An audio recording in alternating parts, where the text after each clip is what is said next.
കേരളത്തിലാദ്യമായി lakeshore ഹോസ്പിറ്റലിൽ OAM ഉപയോഗിച്ച് adult scoliosis ശസ്ത്രക്രിയ നടത്തി.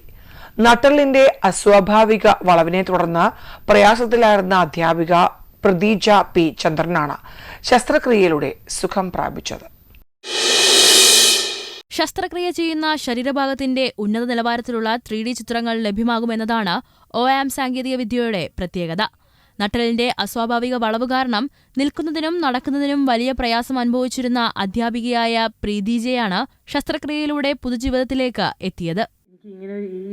ഇങ്ങനൊരു ഡിസീസ് ഉണ്ടെന്നോ അല്ലെങ്കിൽ ഇതിന് ഇങ്ങനൊരു പേരുണ്ടെന്ന് പോലും എനിക്ക് ആദ്യം ഡോക്ടറെ അടുത്ത് വരുമ്പോഴാണ് ഞാൻ അറിഞ്ഞത്.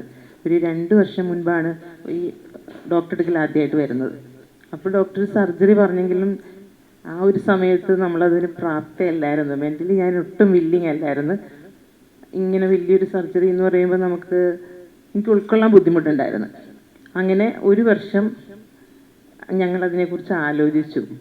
ഹസ്ബൻഡ് അതിനെക്കുറിച്ച് ഒത്തിരി ഡീറ്റെയിൽ ആയിട്ട് പഠിച്ചു എന്ന് വേണമെങ്കിൽ പറയാം.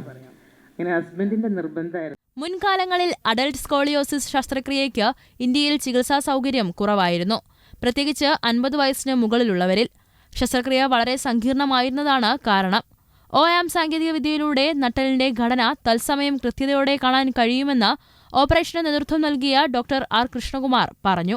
ആ ഒരു വ്യക്തി അഡൾട്ട് ആകുമ്പോൾ ആ വളവ് കൂടാം, അത് ഒന്ന്. പിന്നെ കൂടാതെ നമ്മുടെ ബോണിനുണ്ടാകുന്ന ഡീജനറേഷൻ മൂലം നമുക്ക് പിന്നീട്, അതായത് 20, 30, 40 വയസ്സിന് ശേഷം ഉണ്ടാകുന്ന വളവിനെ അഡൾട്ട് സ്കോളിയോസിസ് എന്ന് പറയും. അത് പ്രായപൂർത്തിയായതിനു ശേഷം ഉണ്ടാകുന്ന സ്കോളിയോസിസ്.